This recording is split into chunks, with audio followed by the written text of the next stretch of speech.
Allez, un petit exercice de mise en application pour s'entraîner. Donc ici, on avait un tableau de données économiques avec les années, le SMIC brut horaire et les indices en bas 100 pour l'année 2010.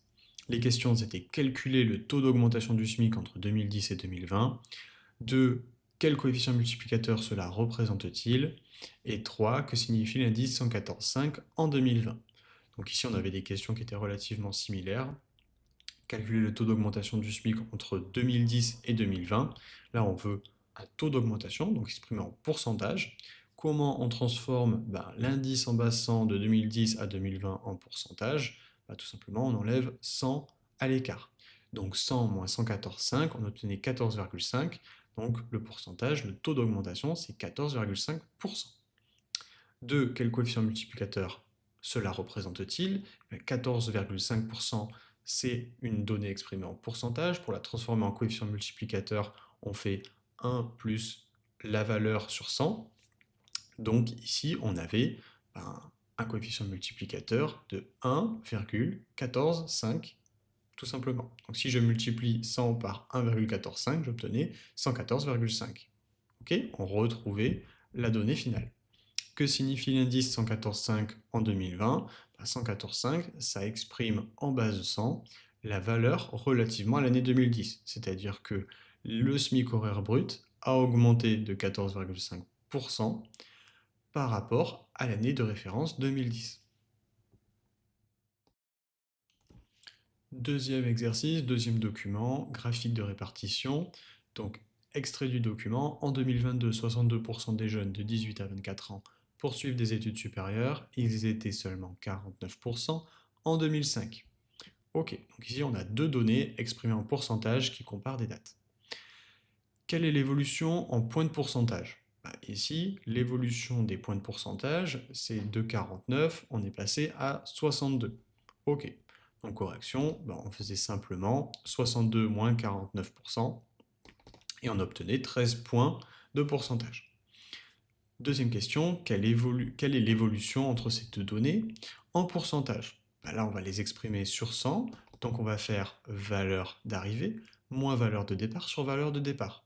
Donc 62%, valeur d'arrivée en 2022, moins 49%, valeur de départ en 2005, sur la valeur de départ en 2005, 49. Multiplié par 100 pour l'exprimer en pourcentage.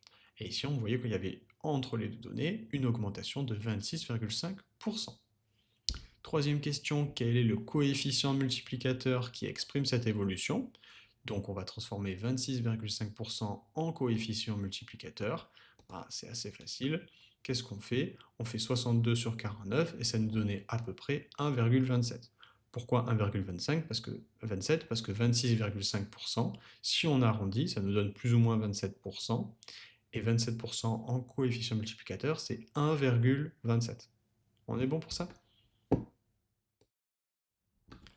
Petit rappel pour ceux qui passent le bac cette année, pour l'analyse de documents, vous allez avoir besoin de maîtriser notamment lire un tableau ou un graphique en identifiant les unités du document, comparer les données entre deux années pour en donner une appréciation, exprimer une variation en pourcentage ou en point de pourcentage, calculer un coefficient multiplicateur, donc ça c'est pour retravailler une donnée qui est un peu brute dans les documents, et utiliser les bassins pour commenter une évolution. Et donc là, voir pour retravailler les bassins en pourcentage ou en coefficient multiplicateur.